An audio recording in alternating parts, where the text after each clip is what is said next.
நீங்கள் ரெகுலராக face and ஸ்கின்னை வாஷ் பண்ணாத பர்சனாக நீங்கள் அப்போ டிமோடிக்ஸ் மைட்டுக்கெல்லாம் கொண்டாட்டம் தான்.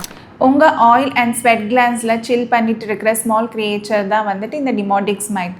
ஸோ பயப்படாதீங்க. I will tell you how to get rid of this. இதில் 2 டைப்ஸ் இருக்குது, டிமோடிக்ஸ் ஃபாலிகரம் அண்ட் டிமோடிக்ஸ் ப்ரீவிஸ். டிமோடிக்ஸ் ஃபாலிகரம் வந்துட்டு ஹேர் ஃபாலிகல்ஸில் மோஸ்ட் காமனாக இருக்கும். ப்ரீவிஸ் வந்துட்டு ஸ்வெட் கிளான்ஸில் மோஸ்ட் காமனாக இருக்கும்.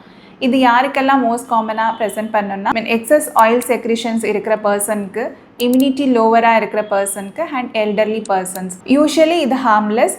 இதுக்கு சிம்டம்ஸ்ன்னு பார்த்தீங்கன்னா பிம்பிள் லைக் லீஷன்ஸ் மாதிரி ப்ரெசென்ட் பண்ணலாம் and skin irritation, skin dryness and highlight swellings வர்றதுக்கு வாய்ப்பு இருக்குது. இதுக்கு சொல்யூஷன் பார்த்தீங்கன்னா உங்கள் ஃபேஸை வந்துட்டு ஜென்டல் கிளென்சர் மூலியமாக ஃபேஸ் வாஷ் பண்ணுங்கள். க்ரீம்ஸை வந்துட்டு லைட் வெயிட் க்ரீம்ஸாக யூஸ் பண்ணுங்கள். சிவியரான கண்டிஷன்ஸில் வந்துட்டு உங்கள் டாக்டர் வந்துட்டு ஐவர்மெக்டின் ஆர் மெட்ரோனிடசோல் பேஸ்டு க்ரீம்ஸை வந்து சஜஸ்ட் பண்ணுவாங்க. ஹைலைட்ஸை வந்துட்டு தரோவாக வாஷ் பண்ணுங்கள். இந்த மாதிரி சில டிப்ஸை நீங்கள் ஃபாலோ பண்ணுறதுனால you can keep your skin well protected. இந்த வீடியோ உங்களுக்கு யூஸ்ஃபுல்லாக இருந்தால் ஷேர் பண்ணுங்கள்.